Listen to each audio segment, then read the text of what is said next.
Bonjour et bienvenue. Alors aujourd'hui, j'ai pour vous trois objectifs. Le premier, c'est comment insérer une image qui occupe 50% de votre page, quel que soit le support utilisé. Ça peut être un PC ou bien une tablette ou bien un téléphone. Deuxième objectif, c'est comment créer ce genre de menu de navigation. Et le troisième objectif, c'est de créer un menu simple comme celui-là, sans oublier bien sûr de convertir ce menu et la page tout entier en page responsive comme celle-là. Par exemple, ici mon menu et le bouton de navigation et aussi le bouton lire plus et le titre de votre page HTML ou bien page web.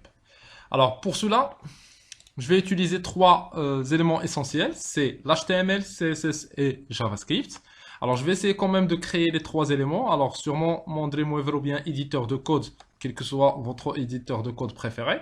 Alors fichier nouveau, je vais insérer d'abord une page HTML. Je vais l'enregistrer.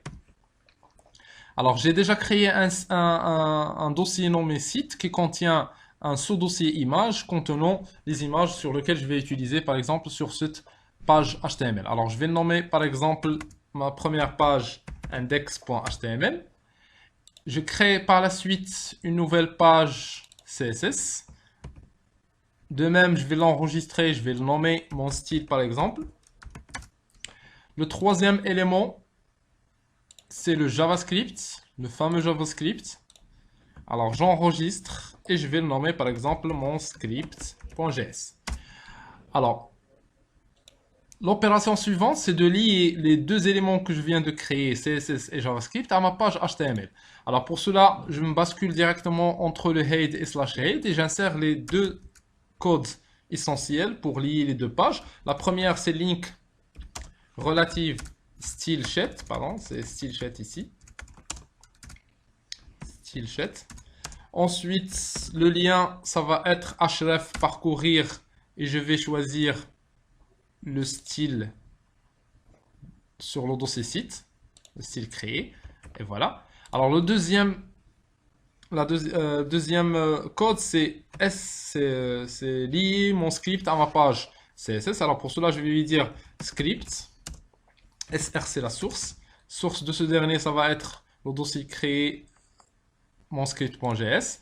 Ensuite, le type, si vous désirez, ça va être texte JavaScript. Et enfin, je vais faire mon script. Voilà. Alors, j'enregistre, enregistrer tout. Comme ça, je vois ici mon code HTML, donc le code source de ma page HTML. Et aussi, je vois mon style CSS et mon script. Ça veut dire que j'ai pas besoin d'afficher les deux éléments ici. Donc, mon style.css et mon script. C'est inutile de l'afficher encore une fois ici. Alors, premièrement, je vais attaquer la structure de ma page. Alors, comme j'ai dit tout à l'heure, je vais créer mon premier objectif, c'est d'insérer une image directement qui occupe 50% de la page. Et à l'intérieur, je vais insérer une paragraphe ou bien du texte et un bouton. Alors ça, c'est notre premier objectif.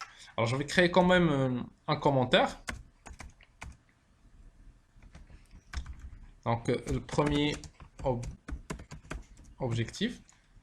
Alors, c'est de créer, donc je vais essayer de créer une div. Et à l'intérieur de cette div, je vais essayer de créer une paragraphe qui contient par exemple, bon, je vais mettre par exemple mon site, BR, retour à la ligne. Et je vais mettre ici nouvelle, un slogan par exemple, publicitaire, nouvelle technologie. Nouvelle technologie, je retourne à la ligne, BR. Ensuite, je vais insérer un petit bouton, input, type, submit, name, ça va être par exemple le bouton 1. Ensuite, la valeur qui sera affichée sur mon bouton, ça va être par exemple lire plus. Et voilà. Alors, premièrement, je vais essayer de créer des classes en CSS pour personnaliser l'affichage de notre div et de notre bouton et aussi de notre paragraphe. Alors, pour cela, je me redirige vers mon style CSS. Je vais créer la première classe. Alors, la première classe, comme son nom, bon, comme j'ai dit, donc j'ai commencé par création d'une classe. Alors pour cela, je vais commencer par point. Alors je vais nommer mon classe par exemple image d'accueil. C'est une image d'accueil. Voilà. Alors qui contient par exemple un background de type image. Alors le background image parcourir, je vais insérer une image là-dedans. Alors sur le dossier image, je vois ici image, point virgule. Mais avant tout, je dois bien sûr préciser la taille de ma page. Alors pour cela, je vais lui dire le body ou bien l'HTML doit être de ce type, ou bien personnalisé avec ces éléments-là. Alors d'abord margin, c'est-à-dire je vais commencer par le commencement, c'est-à-dire à partir du premier ligne de ma page. Alors margin c'est 0. Et ensuite, je vais préciser la taille de la page, c'est-à-dire la hauteur. Ça va être 100%, puisque par la suite, je vais afficher l'image en 50% par rapport à la page tout entière. Alors, d'abord, j'ai créé la dimension, bien les dimensions de mon body ou bien HTML. Ensuite, l'image accueil donc contient une image d'abord. Le background repeat, no repeat, pour ne pas répéter l'image plusieurs fois. Ici, no repeat. Non, repeat. Size de cette image, par exemple ici le background size, je vais lui dire c'est cover.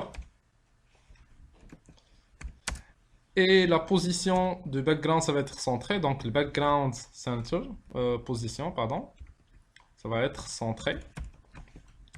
Ensuite, je vais préciser le width, 100%, la taille ou bien la largeur de l'image, bien du div. Et le height maintenant, c'est le plus important, c'est 50% par rapport au body. Voilà. Et le plus important ici, c'est la position, puisque par la suite, je vais insérer d'autres éléments. Ça peut être des paragraphes, div, un autre div ou bien autre élément. Alors la position par défaut, ou bien première position, ça va être relatif. Le reste, ça va être absolu. Voilà.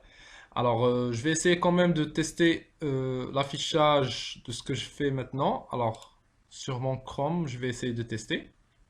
Voilà, donc, elle est où l'image? Bon.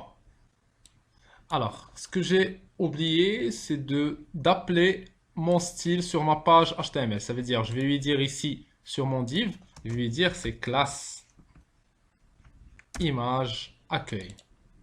Enregistré. Et maintenant, je vais actualiser ma page. Comme ça, vous voyez l'image apparaître. Alors, ensuite, je vais personnaliser l'affichage de slogans et de titres de mon site et aussi le bouton.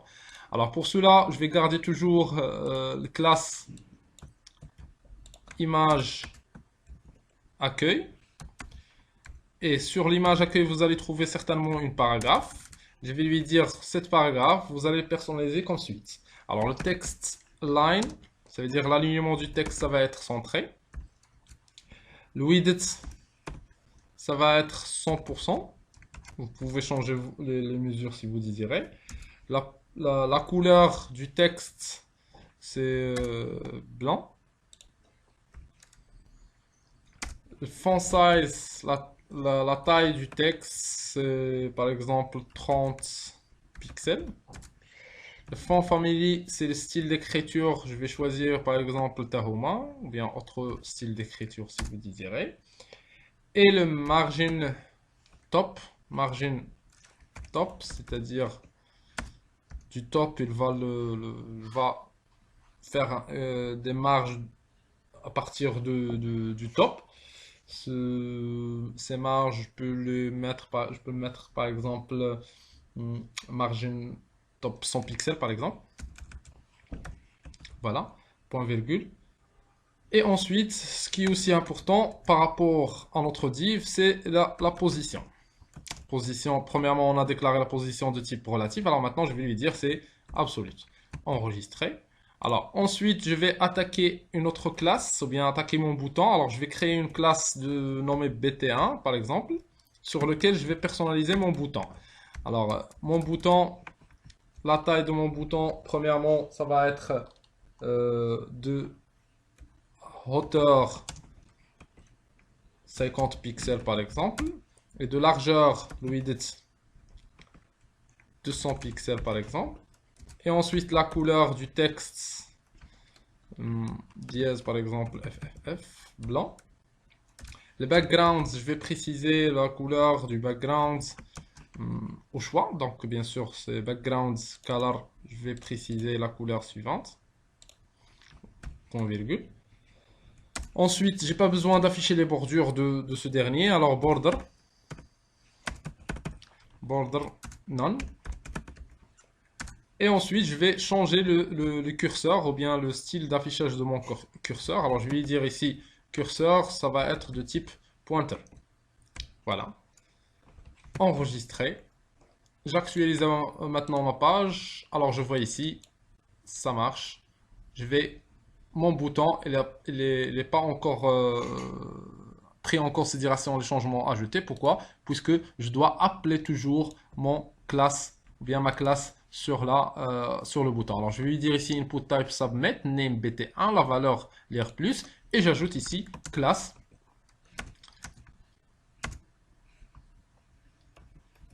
Classe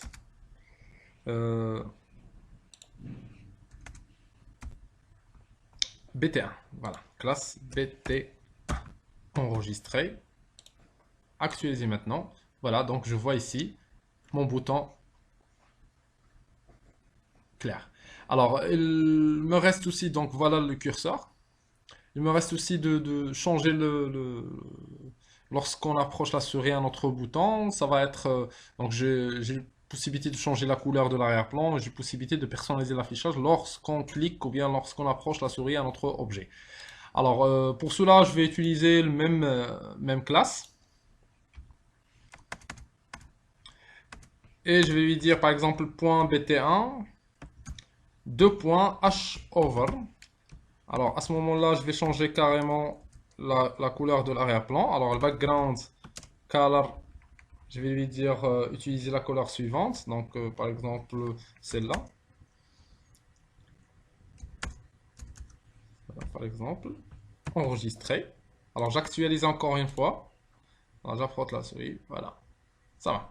Donc notre objectif, le premier objectif est terminé.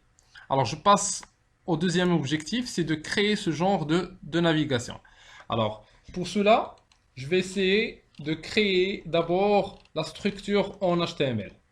Alors je me bascule directement vers ma page HTML et je vais créer, donc deuxième objectif.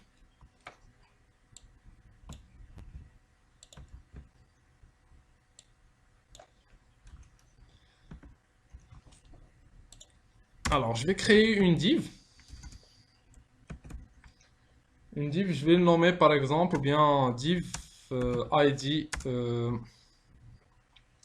navlang par exemple. Je vais le nommer navigateur langue pour créer les langues ou bien pour afficher des boutons qui nous redirigent vers notre site en l'autre langue. Ensuite, je vais créer des liens. Alors, je vais lui dire ici href. Vous allez me rediriger vers, pour le moment, j'ai pas de lien, alors vers la même page. Ensuite, je vais identifier mon ahref. Je vais lui dire par exemple station en français. Et je crée par exemple le titre français. Un petit tiret ici. Et j'insère l'image. IMG SRC. Parcourir, je vais insérer l'image FR. Voilà. Alors je ferme. Et je ferme le A. Ça marche. Alors je vais refaire la même chose pour l'anglais et l'arabe. Alors ahref dièse. Donc l'ID par exemple, je vais mettre AR, arabe. Donc arabe. Voilà. Encore une fois notre tiret IMG SRC, l'image ou bien l'icône du drapeau marocain. Voilà. Alors ensuite ahref, encore une fois un lien vers la même page. L'ID par exemple c'est russe par exemple ou bien anglais. ANG. Alors ici je vais lui dire anglais. même tiré avec même une autre image ou bien icône. Voilà, ça marche. C'est bon. Alors j'enregistre. Alors ensuite, je vais maintenant préciser ou bien attaquer le CSS. Alors premièrement, je vais personnaliser l'affichage de mon div navlang. Alors sur mon style CSS, je vais lui dire ici dièse nav puisque j'ai utilisé l'ID. Alors dièse nav. Alors ici je vais lui dire la position, c'est toujours bon dièse nav. Donc j'ai pas besoin de personnaliser l'affichage de mon dièse nav, mais personnaliser l'affichage de mon dièse nav A, c'est-à-dire le lien directement. Alors la position de mon lien, ça va être bien sûr absolute par rapport à notre première div image accueil. Alors absolute, point virgule. Alors le padding par exemple, padding de notre image c'est 15 pixels par exemple. Le width c'est par exemple 100 pixels. Et text decoration, ça veut dire j'ai pas besoin de soulignement sur le texte puisque A nous donne l'affichage d'un élément souligné par défaut. Alors je vais lui dire pas la peine d'afficher le soulignement. Text decoration none. Le font size par exemple, le font size par exemple je vais lui dire 20 pixels.